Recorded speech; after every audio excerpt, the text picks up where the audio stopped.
Para.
Andate sul party reale, tra pochissimo inizia l'evento.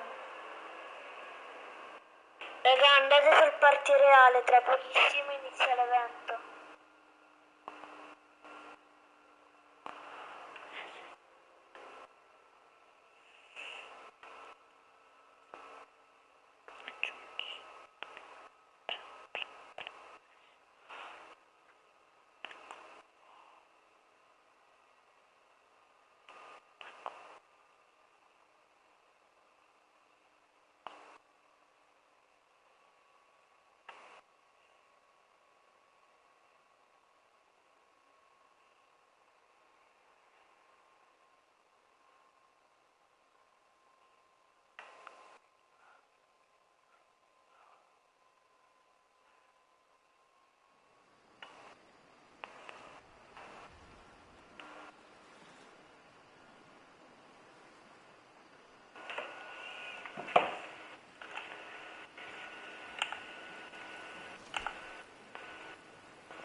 oh, oh, oh. Dammi, dammi, dammi.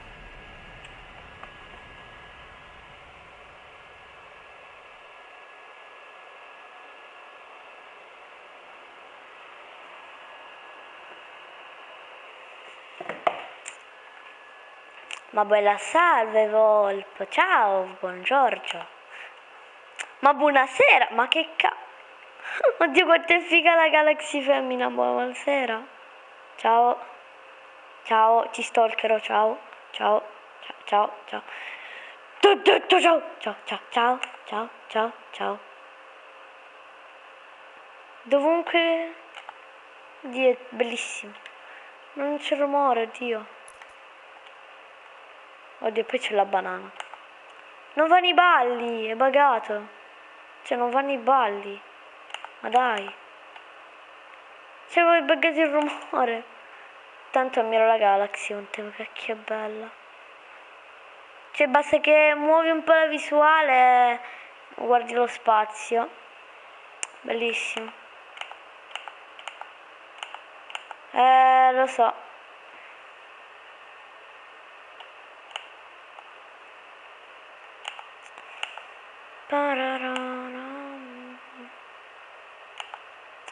Lo so. Tanto Gianlu, questi sono i miei tasti, uso R3 per saltare perché mi si è rotto X. Cioè sì, però devo forzare certe volte, quindi. E poi ti migliora la mira col pompa. Ciao banana. E dai, tutto al massimo.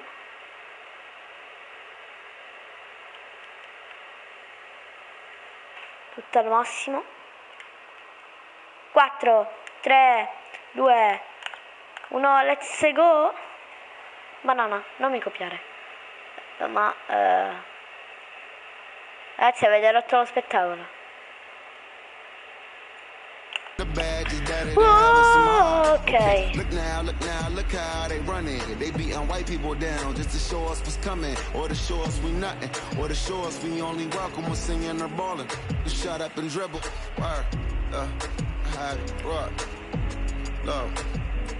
Hey everybody, I'm Carrie Champion. Welcome to We the People. So today we are having a very candid conversation with athletes and artists who want to make sure that you use your voice to vote.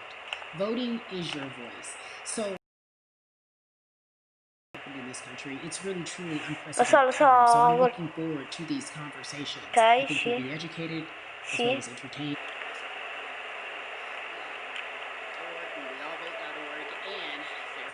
Messo il volume al massimo. Cambiare il nostro futuro, ok, sì. Musica hip hop, sì. Oh yeah. Se banana, se. È impossibile parlare di hip hop. Direttissima la soppressione della scienza di lui. Non porta Texas bambini. Sono la scienza di un vero signore. Thank you so much for spending some time with us. Bun, I don't want to start heavy, but I guess I have to because that's where we are in the world today. It's heavy as hell. And when you think about what needs to happen in this country in terms of change, what's the first thing that you think of? Equality. That's pretty much the first thing that comes to mind, right? Black people need to be seen as equals in this world. You know, we had to fight just to be recognized as a full citizen in this country and not 3/5. The world is now seeing what we've known for so long in the culture and in the community. The one way that we can fight is obviously voting. Talk to me about what voting means to you. I hear people all the time talking about one vote doesn't matter and that voting doesn't make a difference. If that's true, why do they work so hard to suppress the black vote? Because they understand the power of the vote. And so it's time that black people collectively also understand the power of their vote. And not just on a national level, because a lot of times we only have this conversation every 4 years. People need to be very much involved in their local politics. Peppe, banana, che cacchio guardi? Who their elected officials are, where they stand on issues that affect you. And you need to use your vote to either support the ones that care about you and your condition, ho capito or to elect tutto. people who do. A newer initiative that we're dealing with is Certo, educating felons, right? So in the state of Texas, if you're a felon, right, if you've been to jail or to prison, but you're no longer on probation or parole, you have the right to register to vote.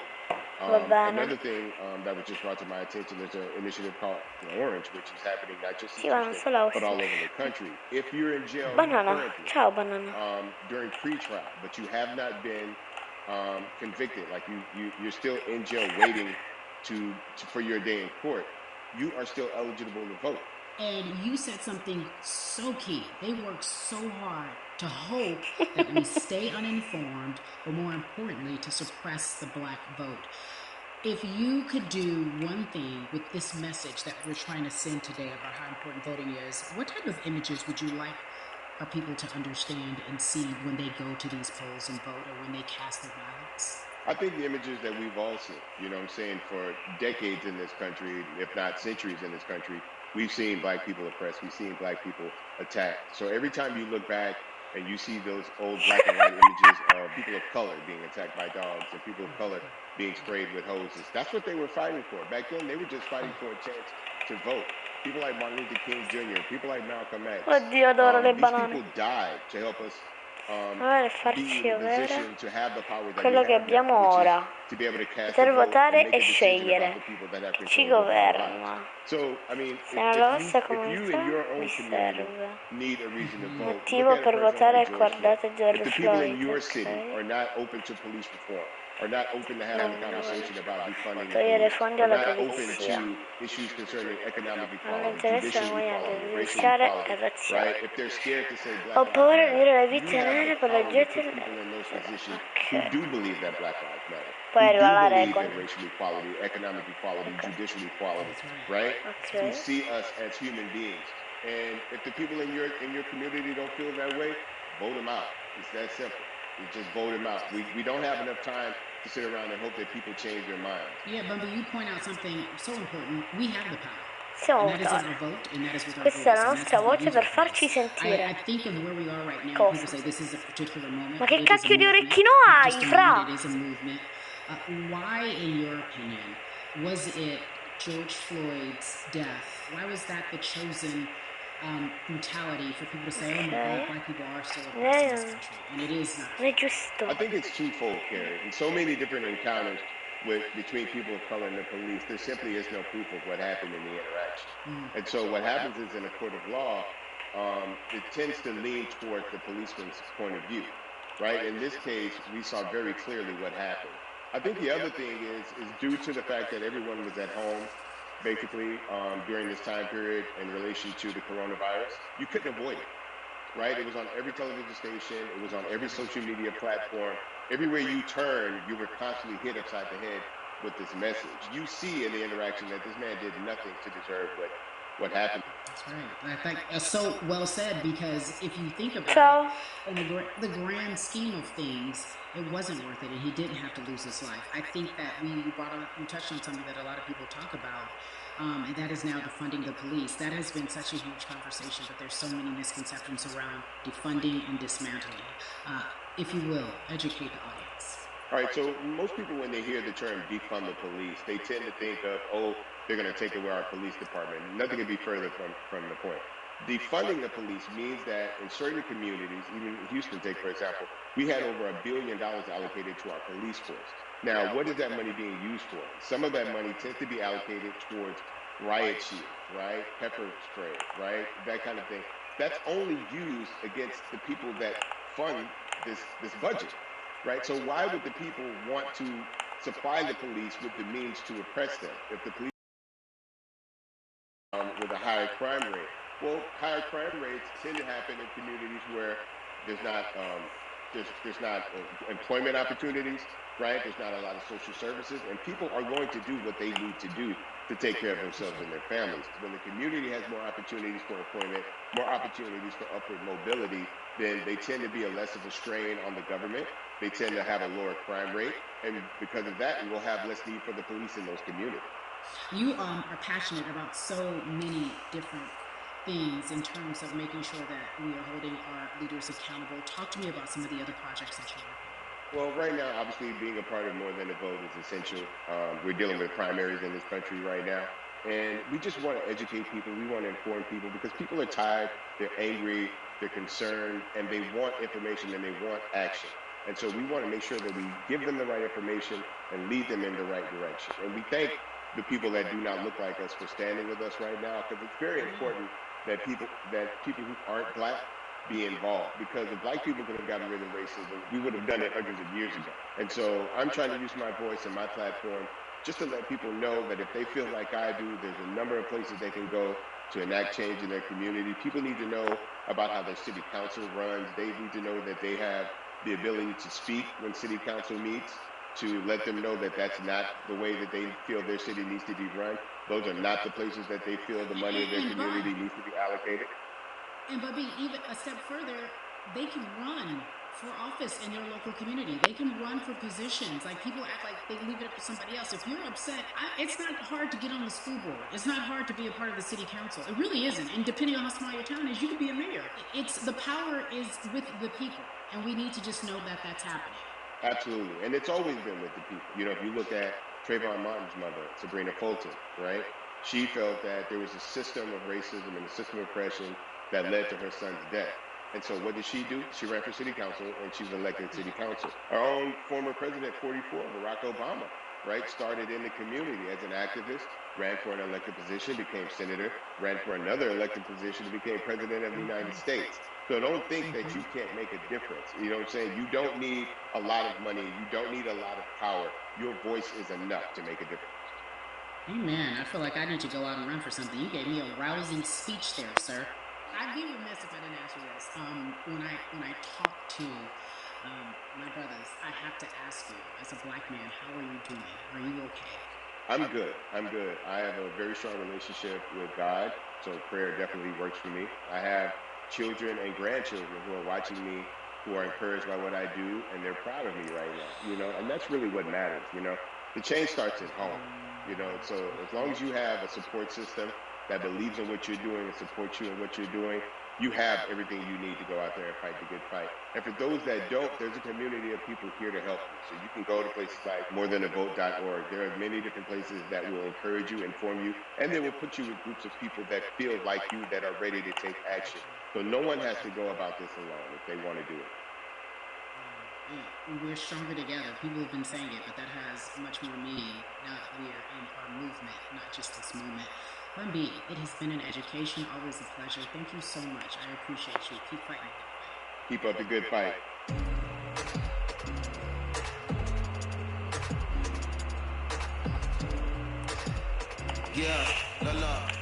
So our next guest, I have to admit, I'm a fan, but there are so many different people that we could talk to, and I thought it was so imperative that we speak with her. You know her as Molly on the huge, successful show Insecure, HBO's Insecure. She also has a comedy special highlighting her Nigerian roots, and she's an amazing podcaster. Let's welcome in Yvonne Orji, everyone. You have such a beautiful way of making things funny, giving us our medicine with some candy, right? The humor and the healing. You bring all of that to your space. And right now, as you look across this country and how everyone is so broken and so upset, if it's not social injustice, it's the pandemic, it's depression, it's unemployment, the list goes on and on. How are you doing, quite frankly? You know, I'm rediscovering self in a way that is hard, but necessary, that will lead to ultimate joy. I know it sounds like a lot, but no, I think I personally think that God put all of us on a global timeout. Like, we just, you know, America hasn't done as good as other people when it comes to timeouts, because everyone else is out playing at recess, and we're still in the principal's office hoping and wishing we can come out. But I think that if we settle into the timeout and really learn the lesson that we're supposed to learn from this season, I think we'll emerge better. We'll learn how to play well with others in more ways than one. And so personally for me, I'm taking this time to learn me in a new way. I feel like I'm being ushered into a new season, and I'm getting still, because sometimes the busy confounds the work that we're supposed to actually be doing. You know, we're busy doing other stuff, but we got work that we need to do on the inside. And I'm leaning into it. I'm like, dang, I thought I was gonna be able to rest like everybody else. And God's like, nah, we got work to do. You know what? And I think that's what everybody is saying about 2020. It's demanding that we be better. And you said it's a global timeout. What do you mean by that? Yeah, it's like everyone sit down, be humble, to quote the great prophet Kendrick Lamar. But like, no, seriously, sit down and let's reevaluate some things. Let us unearth and shake up the things that we have been trying to hide within ourselves, within our nation. I think America is going through an unraveling right now, a much needed, a much necessary one, and I think all eyes on us, right? There is no, oh, I was on the subway for an hour, so I didn't miss that thing that happened. No, everybody was home. Everybody, was watching when George Floyd died, and everybody, no one could hide it. Everyone was watching when Amy Cooper called the cops. Like, this is a time where it's like, oh, we can't pretend it away. We can't excuse it away. No, no, no, no, no. It's a global timeout. Sit down, watch, and let's learn. And globally, it's like, hey, we were going business as usual, but it ain't usual no more. Like that's old. Anytime change occurs, it's very uncomfortable. And so right now we're sitting with we're getting we're getting comfortable with the uncomfortable. The minorities, we've been comfortable with being uncomfortable, because that to me explains just the existence for whatever we want to do, how we break into our careers, how we live our lives, how we find ourselves one of the few or one of the first. And that's a lonely road. When you look at, and when you talk about this global timeout, everybody had to pay attention to Amy Cooper. Everyone had to pay attention to George Floyd. How is that helping us as a people, as a country, during our global timeout? I think, well, one, we're not minorities, Carrie. You already know it. It's like these labels that they put on us. It's like the same way of saying like black on black violence. Also, there's no white on white violence. It's branding, Yeah, right? It's all branding. You're right. It's like white people kill white people every single day. So no, there is no black on black violence. And if you say black on black violence, well then let's brand white on white violence. Like I watch Investigation Discovery. Ain't too many of us been featured. So I just even like, but to answer your question, what does that do? I think what everyone expected is what has happened in the past when the world was still open, right? In that, okay, you had everyone from Trayvon Martin to Castillo to Sandra Bland. You had all of these lives lost, and black people made some noise. We rioted, we got out in the streets, we started the Black Lives Matter movement, all of those things. And then white people kind of just like, oh, let's give them something. And then it's just like, is it over? It's like Oscar is so black.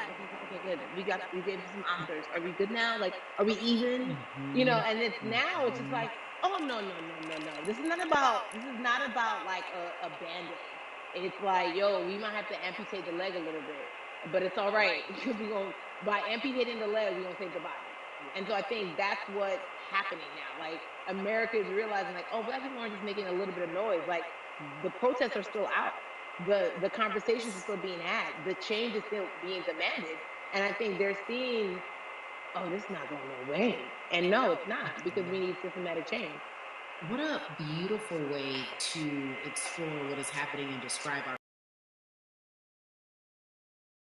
That's what's happening right now. That's beautiful, Yvonne. And to that end, I have to ask you this, because the way that we do that, we use our voice. And our voice right now in this world, in this country, is our vote.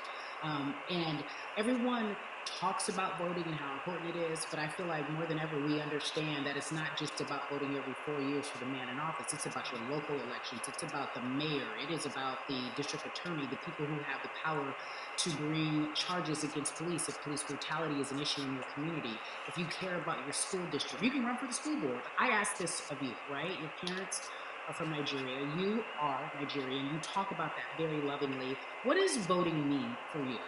I think voting is power. I remember, I became a naturalized citizen back in the 90s, when because I was still a minor, my mom naturalized, and so we were able to do it under her. And just even that power of like, we are American citizens, and all the access that we have by being citizens, one of those accesses and those access to power being voting. It's a big deal. It's a big deal because not only are we do we have the opportunity to be in this country, but now we can be of the country. We can be of the system. We can be of the rules. We can be of what it actually affords.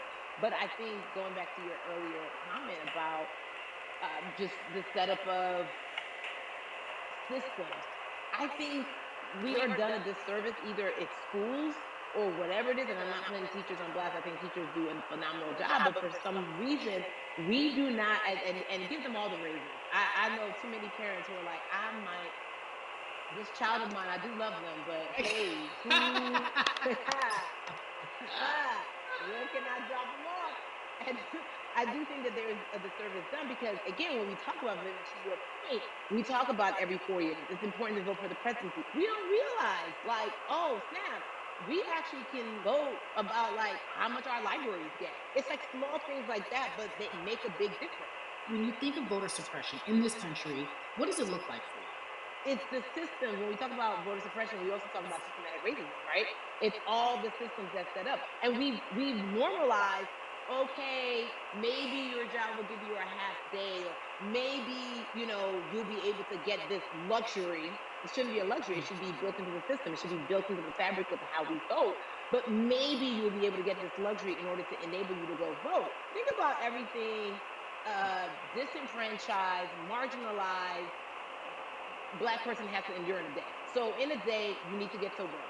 If something happens to your car, if something happens to your child care, if something happens to, there's so many factors along the way that can send you into a tailspin as an American. And then you add on as a person of color. If you're just trying to get to vote and you already have to go through all of these hurdles and hoops in your everyday life, imagine the one day when your voice really is supposed to matter the most in this country, but then you also see all the times that you've tried to have your voice matter, and then it's been shut down, repressed, told it doesn't matter, and then you're kind of like, what's the point? How do we keep hope though? If I'm watching this right now, how do we as a people stay hopeful? How do we believe in the promise that these quote unquote forefathers have given us? Because have you met Black people? By default, like hope is infused in our DNA. Like, you know what I'm saying? Like if we haven't been broken now through, be it through slavery, through capitalism, give it to me, colonization, through segregation, through, I mean, the history of Black people in this country is, at one point, we were 3/5 people. That was a written law. And look at us now. We are whole. We are Black girl magic. We are Black boy joy. We are, you know what I'm saying? What I think about in terms of giving us hope, right? We're making a lot of people nervous right now, Carrie. We're making a lot of people nervous right now because they're like, dang, we put all these obstacles in their way, and these jokers are resilient. But that should give us hope. That should give us hope that, like, we can't stop, won't stop. I mean, I went to the school of Diddy, you know what I'm saying? Hashtag, Harlem shaking it right now. We can't stop, won't stop. And I think that's our motto. We can't stop voting and we won't stop voting. We can't stop marching and we won't stop marching. We can't stop thriving and we won't stop thriving. To that end, because you led me directly there, I've been asking everyone who has appeared on this platform, what does activism look like? And I feel like back in the day, we had an idea. Yes, it is marching. Yes, it is protesting. Yes, it is speaking out against things that we feel are not right or unjust. But talk to me about what activism looks like for Yvonne Richards. Listen, activism, I think the beauty of activism is that it has many faces, right? You're going to have the people on the front lines. Like, you know what? Martin Luther King marched, but there were a lot of women who were in the homes like, hey, BT Dubs, when they come back, this is how we support all the people who are marching on the front lines. And we're going to be here doing what we know to do best here. And you know what? Somebody needs to bail them out of jail so now we need to be in the community, getting money or whatever it is.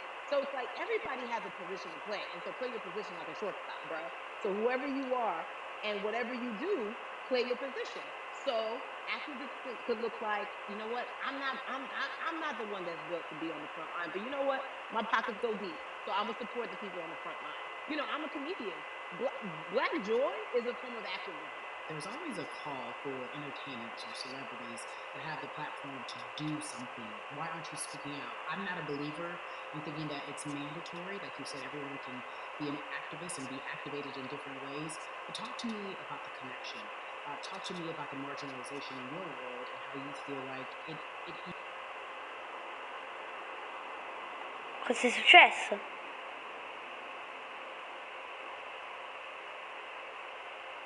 Ma che cosa è successo? What?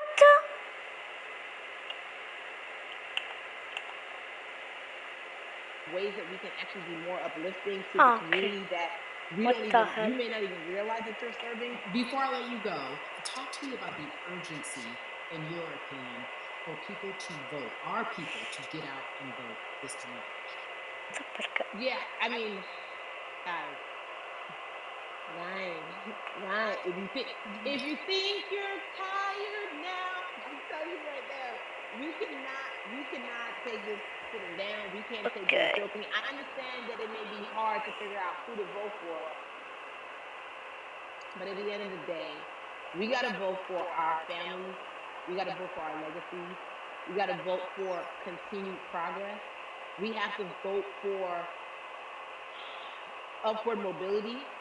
We have to vote for equality in a way that is long lasting.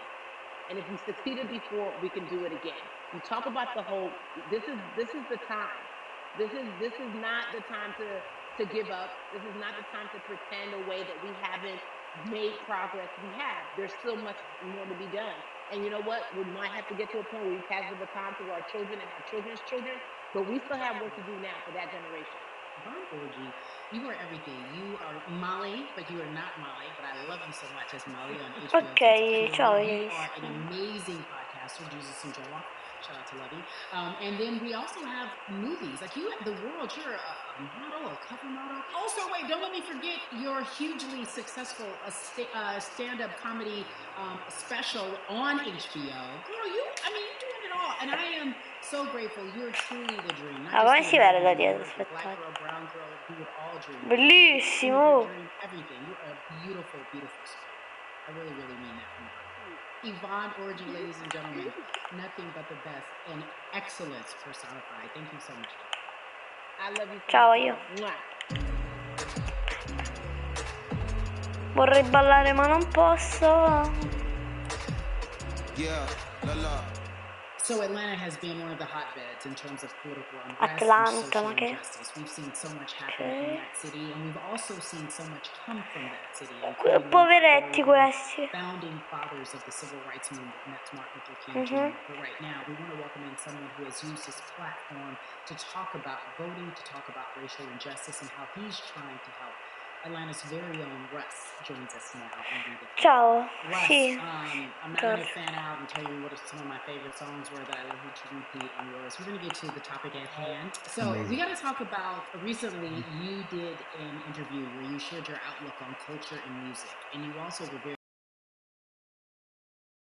privileged, and that is necessary for you to get. Questa si sta spostando in 30 metri. Like, it's very obvious. Che cacchio significa? I'm in Black culture, and I'm benefiting financially off of it. So I feel like if you're a white person financially benefiting off of Black culture, you have to put finances back into Black culture.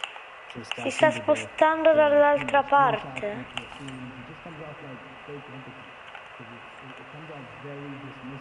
Io rimango qua.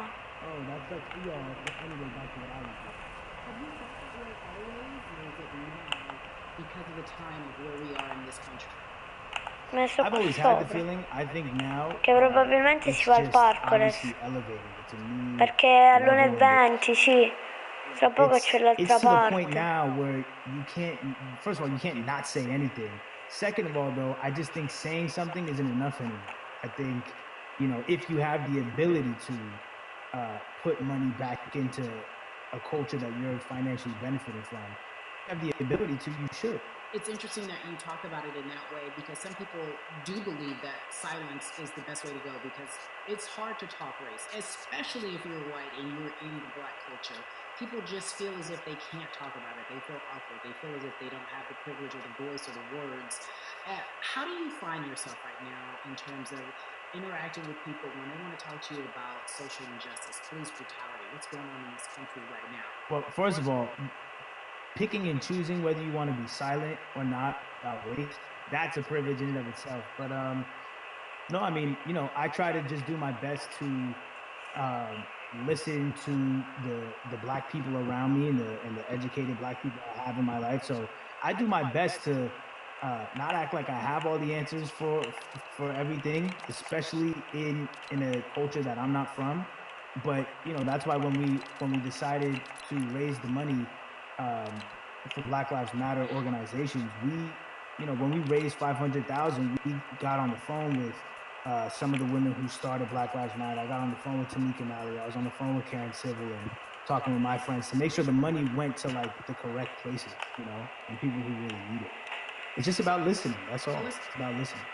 Let's talk about that for a moment, because the way I think of activism, for me, it looks very differently. It's not necessarily just protesting on the front lines. I think that's great. But what about being an activist in the way in which you have decided to be one? What inspired you? What did it look like? You said you raised money for Black Lives Matter. What did you do? Mm-hmm. Walk us through everything that you did and how you find yourself in this moment. So for me, it was 3 years ago. I had like a string of festivals, and I decided that I was going to wear T-shirts with a message on them, because I figured, what better time to use a platform than in front of a bunch of people. So one of the T-shirts I wore was, if you want to change the system, speak up. White silence is pro-racism, the whole thing. And it didn't really it kind of got swept under the rug back then. But when all this stuff started happening again, and it's been happening, the police brutality against innocent Black people, I was like, man, I'm not the biggest artist in the world, and I certainly don't have the most white fans in the world, but I got a good amount of people that I can definitely mobilize and turn into some money. And I know they're down for the cause because it's merch, it's a good thing. And I've always been outspoken anyway, And so how am I going to be in Black culture and not be outspoken about racism? And then I got to ask you this, because you grew up in Atlanta, so that gives you a heads up, depending for so many people, because you're in the crux of that beautiful Black city where there are so many wonderful Black leaders, home of so much great music and things that speak to our culture right now. And we are really, really getting our word out, especially with this platform today, and saying that we must use our voice to vote. Talk to me about what the importance of voting for you in this upcoming election. Yeah, so full transparency, I had never voted before, ever. And because, I was one of those people who was like, my vote doesn't matter. And, and I don't know, maybe it's because I was younger, maybe it's because I really thought that, or I don't know, but I just think that it's got to, now this is a bit of a privilege to say it's got to a breaking point for me, because obviously it's been past the breaking point for Black people. But I think that as a whole, the young people need to get out and vote, because we're the ones that never show up. You know what I mean? We never show up to vote, but we're the future. So it's like, look, we got to go out there and vote, and then whatever happens, but at least we did our part. You got to do your part. You're very candid in saying that you just decided to vote, and I think there's a beautiful irony in the fact that you have your fans saying, because of you, I'm voting. Right. And there's something beautiful about that. But I want to know why now for you. Why in this moment is it important for you to vote? And what hit your spirit to say, yes, this is the time to do it? Honestly, because I think that George Floyd really woke up a lot of people who, including myself, who I was vocal and outspoken about racism. I put it in my lyrics. I put it on T-shirts. I would talk about it in interviews. I was vocal about it. But that video in that moment, I think me, along with a lot of other people, just kind of was like, all right, like, words are simply not enough anymore. We gotta do something, whether it's raising money, whether it's voting, or all the above. Like we got to do something, you know. And I'm ashamed that it took that for me to be like, I need to raise money and I need to vote. You know, it's a shame, and I don't know. I guess it snapped a bunch of people out of it. You know, and even if you were vocal and whatnot, it's time to actually put your money where your mouth is. It's time to go vote. You know, it's time to just stop talking about it and be about it. You know, and it's been time for that, but like I said, you know, I'm ashamed that it took me this long to actually really be about it, but I'm here now. So Russ, we all know that this is going to be your first time voting. Tell me what that experience is going to be like for you in terms of what you're excited about. I think you know what it's going to do for me. It's going to let me know that I'm contributing to something bigger than myself, and I'm actually putting my money where my mouth is, and I'm being about it. Because, you know, for so long, and I know I'm not alone with this, but, you know, standing on the outside and just screaming about this and that and this should change, and it's like, all right, but did you vote? You know. And so you know, I know it's gonna feel good to know that I played a small role, you know. And that's the problem. I think the mentality of like, my vote doesn't matter needs to be changed to, my vote, albeit small, does matter. It's a role I'm playing, and if I play my part and you play your part and he and she plays their part, then we make a difference. But you know, it'll feel. I have a feeling it's gonna feel very bigger than me. I mean, I think when you realize that giving actually feels better than receiving, that's when you start wanting to do your part and contribute. So, voting is an easy way to give. You know. Yeah. To whom much is given, much is required, and you've been given a huge platform. We are so grateful for you, Russ. Philanthropist, artist, community activist, first-time voter. We appreciate you for doing this, okay? Thank you. I appreciate y'all.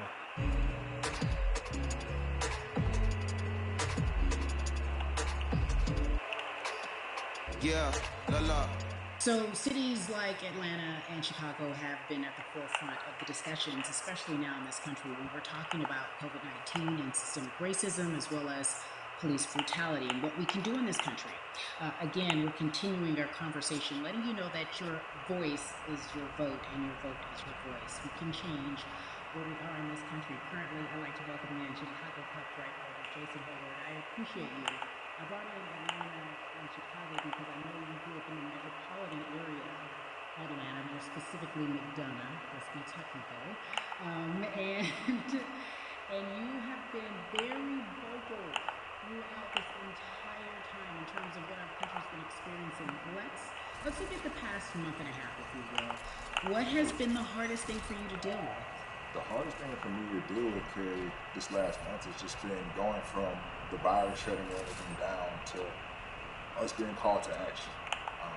We've had multiple police brutality situations. We've had people protesting, wanting to get the message out. But I really realized that I need to be a part of the positive message and make sure that doesn't get lost in all the chaos going on, for people to actually hear from a reasonable, respectable person who cares about everyone involved. A reasonable, respectable person who cares about everyone involved, which leads us to More Than a Vote. It is a beautiful collective of Black athletes and artists. You are a part of that. Talk to me about why that's important for you right now and this be a part of that collective. To me personally, it's important to be a part of that because I've somewhat used baseball and my craft as an excuse to not get more involved in voting. But I can't any longer use baseball and work as an excuse not to get educated, and not also to show people, like, at any moment in time, any walk of life, we can make a difference. So tell me in your words, what does activism look like for you? In my words, it looks like LeBron James, the biggest athlete right now on the planet, speaking up and breaking the ice for everyone. But I think for the first time, people see and hear from us, so now we have white teammates, we have teammates, we have other people speaking up and realizing, okay, like, this is how we go about doing this. And to me right now, social media, athletes speaking up, entertainment speaking up, like we're trying to do with More Than a Vote. You said something I thought was so key, because covering sports for so long, I know that it's tough for Black players specifically in Major League Baseball to talk about how they feel. Adam Jones did it very eloquent way early on, but there are very few that are vocal. You said you all were afraid. Why use that word, and why were you afraid? We was afraid because in 2019 there was 68 of us total, and there are 38 teams. There's 25-man roster on each team. There's a 40-man roster, which is on each team as well. And, there are many of us. So we're outnumbered in that sense, but not always in a negative way when it comes to our teammates and our clubhouses. But to get to this point, you have to move a certain way. You got to be careful what you say. You can't ruffle feathers. You can't come off in any way. Much like other black entertainers, much like are having to live through life every day. But to get to the highest level, you got to button up. You got to be seen and not heard. So.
Ok, manca esattamente un niente. Andiamo nello shop. Salutiamo queste skin. 10, 9, 8, 7, 6, 5, 4, 3, 2, 1. Oh, si è buggato lo shop. Ok, no. Ok. Ok, oscilla. No, aspetta, lo devo ascoltare. Voglio ascoltare questa musica.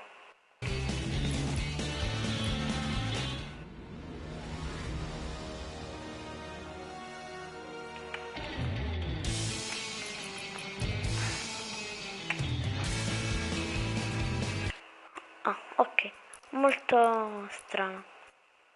Ok, poi faccio una risata. In scassaforte. Questa skin che non riesco mai a pronunciare. Difensore scarlatto con i 2 stile. Rapace con il suo stile secondario. Poi velocità.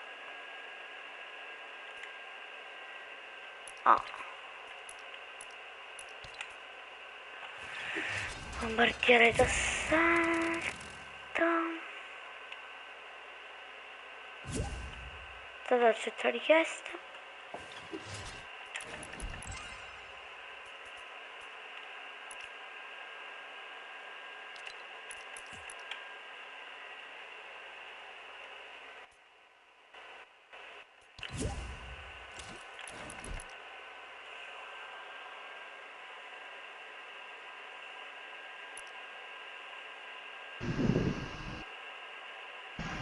Ciao Fra. Ciao. Ciao. Sì. Cosa?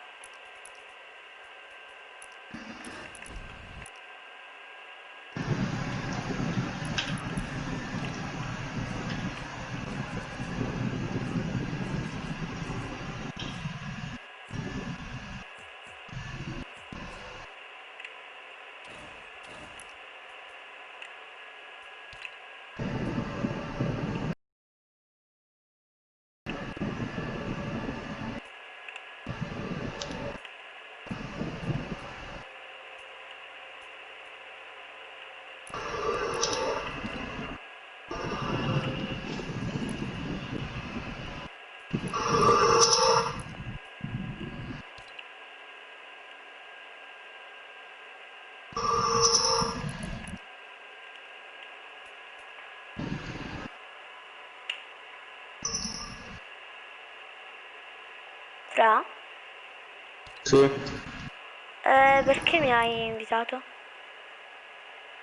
No, sono della live, volevo vedere se ok. potevo giocare. No, che avevo staccato le cuffie.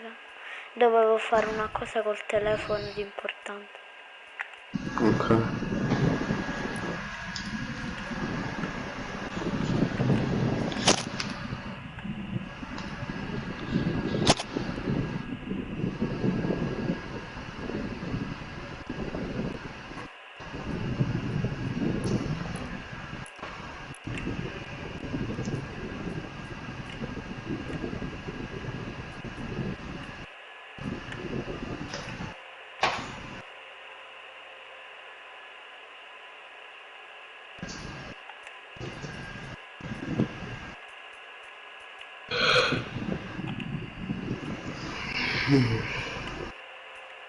Cosa vogliamo fare? Non so. Ho coppia. Boh, io... devo chiudere più che altro. Tanto stacco la live dato che